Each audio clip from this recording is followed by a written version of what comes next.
And this is what my studio looks like with the lights on.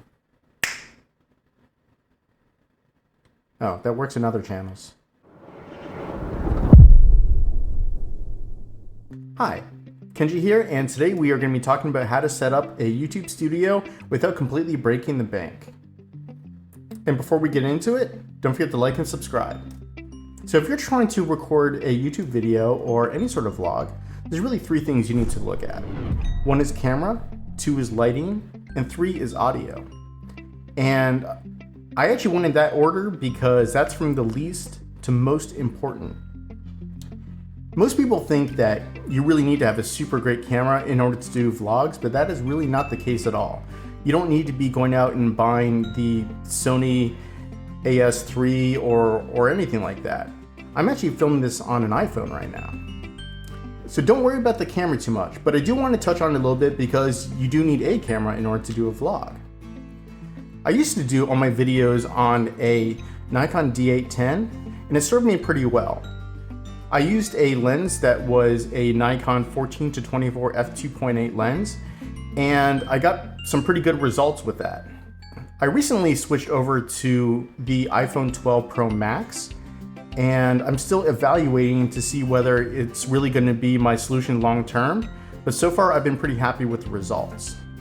Now the reason why I switched away from the Nikon D810 and the 14-24 f2.8 lens is because whenever I did vlogs, I tended to always lock off focus, which means that I didn't allow autofocus to actually be turned on. And I tended to use an f4 aperture when I'm just doing these sort of talking headshots and I'm not actually trying to show products and things like that. And that left me with a really nice blurred up background, but it really only had a very shallow depth of field.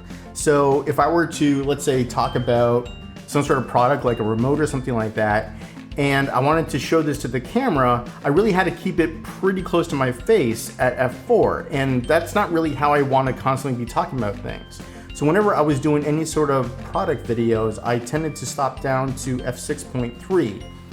And that didn't blur out the background as much, but it gave me a little bit deeper of a depth of field that I could actually talk and have the product in front of me, and my face as well as the product would actually still be in focus. Now, one of the big drawbacks of me using my old Nikon is that because it didn't have the autofocus turned on, I couldn't do things like this, where I brought the product nice and close to the camera so that you can basically see a very good close-up of something that I'm actually trying to point out on it or something like that. And then, so when I was testing out the iPhone 12 Pro Max, I wanted to see how good that was. And I was surprised at how good it was at being able to keep focus on my face. Then I could bring something closer into the camera over here, and then I could bring it back and the focus immediately comes back to my face. And I really like that a lot. So far, I'm actually really happy with the iPhone 12 Pro Max. So I'm probably gonna stick with it for a while. And this really goes to show you that you don't necessarily have to have a super great camera in order to film a YouTube video. You can use something as simple as the phone that is in your pocket. Now, let's go on to the next most important thing, and that is lighting. Now, the reason why I want to go over lighting is because this is definitely more important than the camera, because you can have the best camera in the world, but if your lighting is absolutely terrible, then your entire video is really going to look terrible. So if you want to see what this video would look like if I didn't actually have myself lit up correctly, it would look something like this. So this is what my studio looks like pretty much in the day or at nighttime when I'm not actually filming any sort of video. It doesn't really look that great. I mean, I share this space with my two kids that are doing virtual learning right now, and it's really not that interesting. It looks a little bit cluttered. And something that I like to do with my videos is actually have a nice dark background, so it actually helps hide the clutter a little bit, and your eyes aren't drawn to all the various things around the room.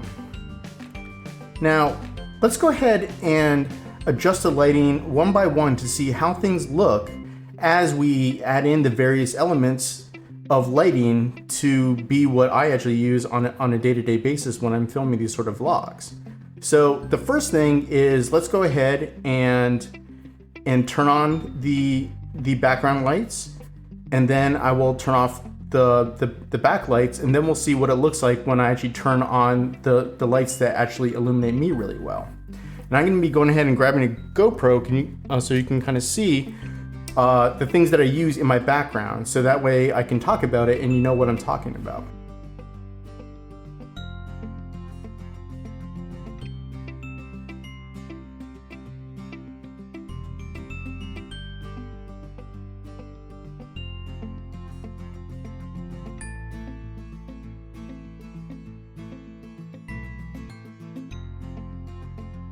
So now that we're back, now you can basically see what my normal backlighting looks like. Now the thing is that you can't see my face at all, right? Or if you can, it's extremely grainy and extremely dark. So let's go ahead and turn on my main video light. So that's this one over here. And so this nicely adds a nice soft light to the side of my face. Problem is that this side of my face over here is still very much in shadow. And while it can look kind of okay, I don't really necessarily want that for my vlogs. So I'm gonna go ahead and turn this guy on, and I don't really even have to turn on very high at all. I'm just gonna turn on to maybe like 15%. And that's really all I need, maybe a little bit higher. There we go. So it's maybe only about 15%, which just gives me just enough light to basically fill in some of those shadows so it isn't quite so dark. So now that I have those lights back on, I'm gonna go ahead and grab the GoPro again and explain the different lights that I use and the modifiers. So what I have over here is a newer SL60, and then I have a 35.4 inch Mivitar softbox on there with the grid over here. And then I have a newer RL18, which is just a ring light. And so that's what I'm using for the fill light right now. And when I'm filming this, as you can see over here, I have it filming with my iPhone right now. And I'm actually framing myself up using the monitor behind it because I have it hooked up to an Apple TV, which is right here. And I use that in order to frame myself up, and I do that with screen mirroring on the iPhone. So just a shot of my overall setup is this right over here.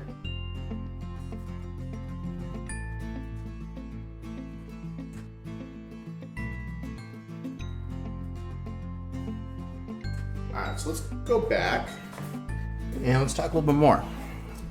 So as I said before, my main video light, which is my big one over here, that is in a newer SL60, which is a 60 watt video light.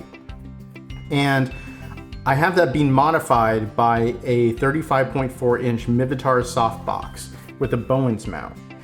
And then I have over here is my ring light, which is a newer RL18. And that just provides just a little bit of fill, as I said before.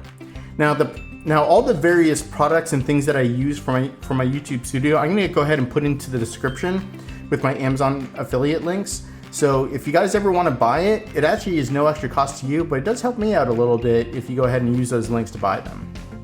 Now the background lights, just like I said before, I have a center light, which is the purple one, and that center light is a Falcon F7 Mini, and it provides just a little bit of background light, which is purple. And then I have the two pieces of wall art that I actually have right about, I can't point in two directions at the same time, but those guys right there.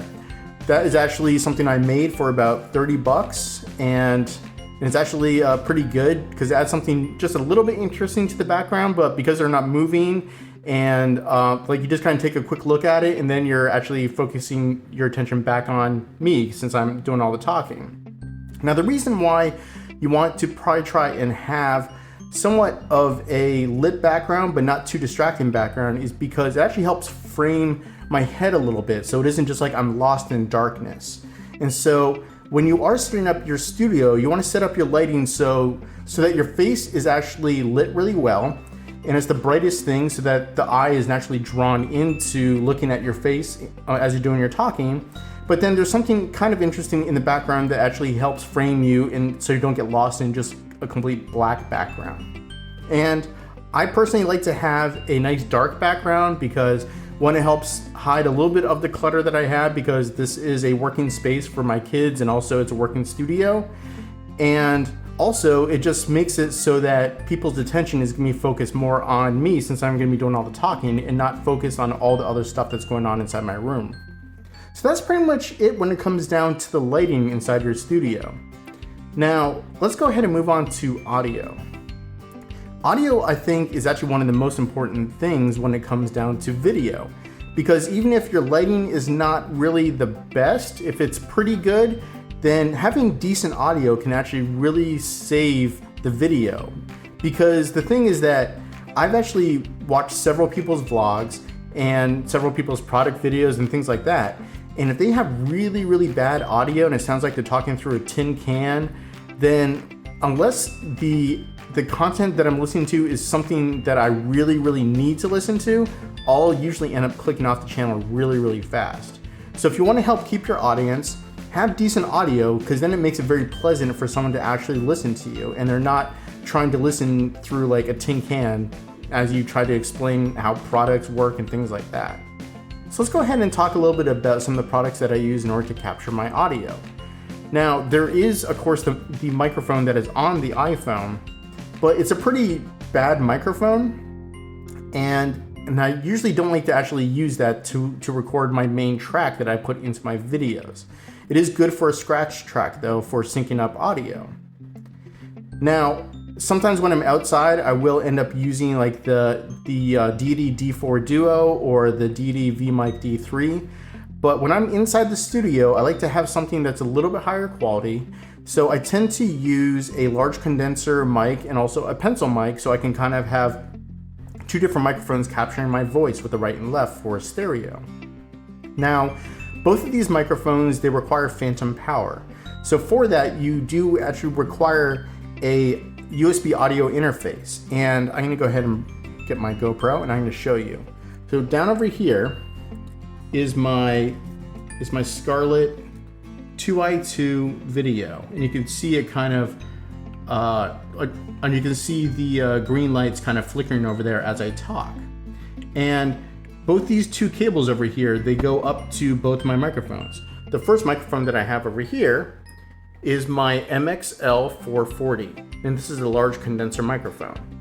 And then right above over here, I have a pencil microphone, which is the MXL 441. And that's not this guy here. This is my Deity VMic, my Deity VMic D3. Over here is the one that is the, I'm gonna have to back this off slowly. This is the pencil mic that I was talking about, and this is the MXL 441.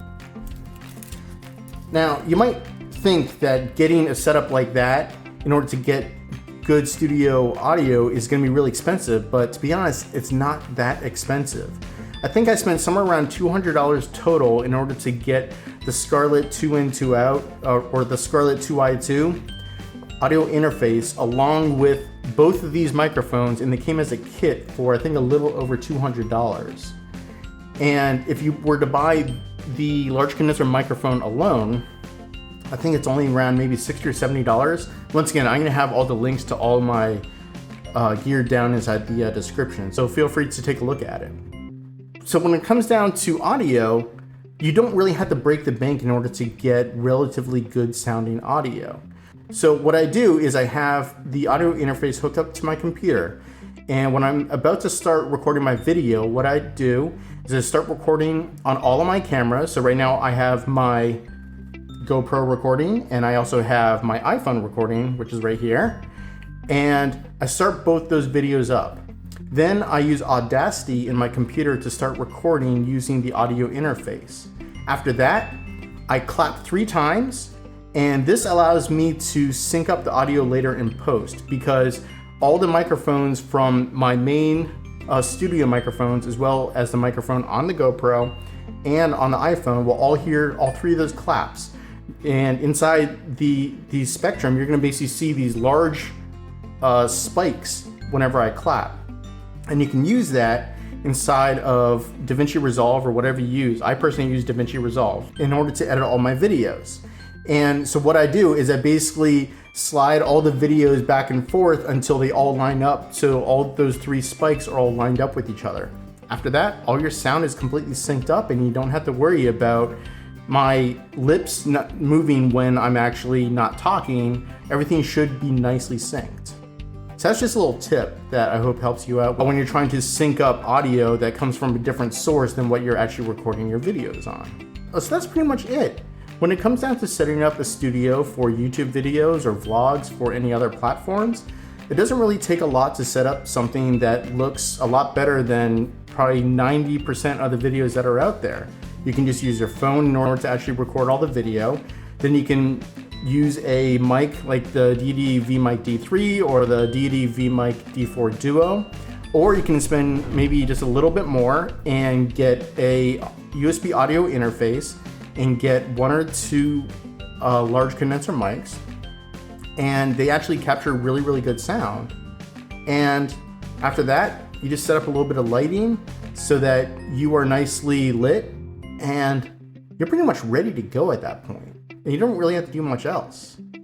So if you have any questions about any of the gear that I'm using or how I set it up, what levels that I'm using, I'd be happy to share it with you. Just go ahead and leave your questions down in the comments below and I'll try to get back to you. Don't forget to like and subscribe. It really helps out this channel a lot. I'm really trying to grow this channel, and your likes and subscribes really, really help. And until next time, take care. Still doesn't work.